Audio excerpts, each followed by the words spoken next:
Looking for some objective advice regarding fight between me, 26 years old, and husband, 29 years old.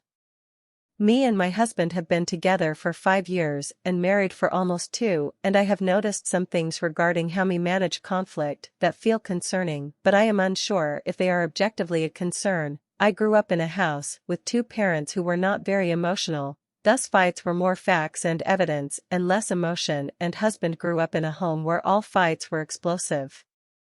Here's the pattern I've been noticing.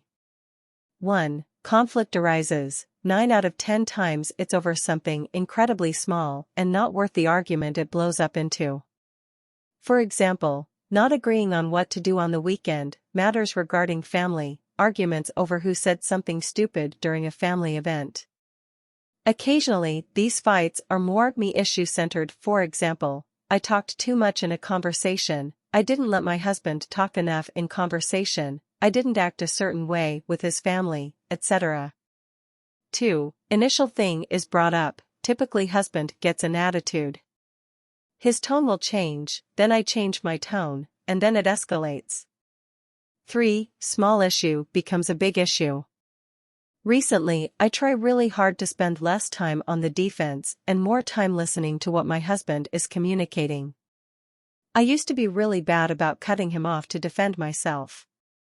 However, despite me trying my best to let conversations be calm, collected, and coherent, it is usually escalated by my husband raising his voice at me, having a really nasty tone, or even saying hurtful things / putting words in my mouth, or bringing up old issues as examples against me. 4. Fight eventually dies, doesn't really feel concluded.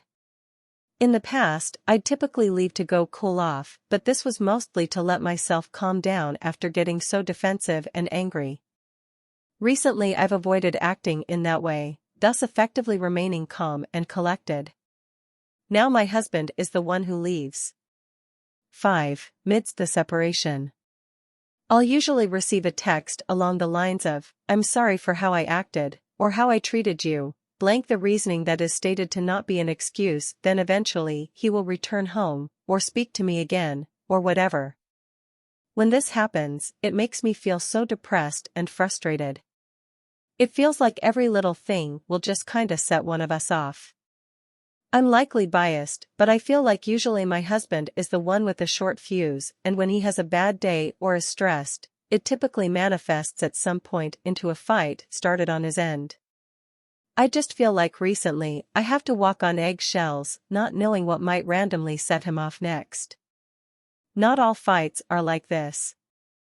Sometimes an issue is brought up, we communicate it, come to an agreeable resolution, or agree to disagree, and then move on. More often than not fights go the way I just described. I guess I just don't know what to do. I know all couples fight, but this feels unhealthy. I don't want this to be something that causes our marriage to weaken, but at the same time I really don't know if I'm making this to be something it's not. Also, just wanted to mention, I'm definitely not perfect, and once peace is made I will apologize for the things I did wrong in the conversation as well. Within the last year, I've just been trying really hard to not kinda fuel the fire and just jump in with him when arguments start to go south, and I do advocate for myself in arguments, and will tell him something along the lines of, "I don't like how you're speaking to me, the conversation won't continue if you keep talking to me like this." That does usually get things to calm down.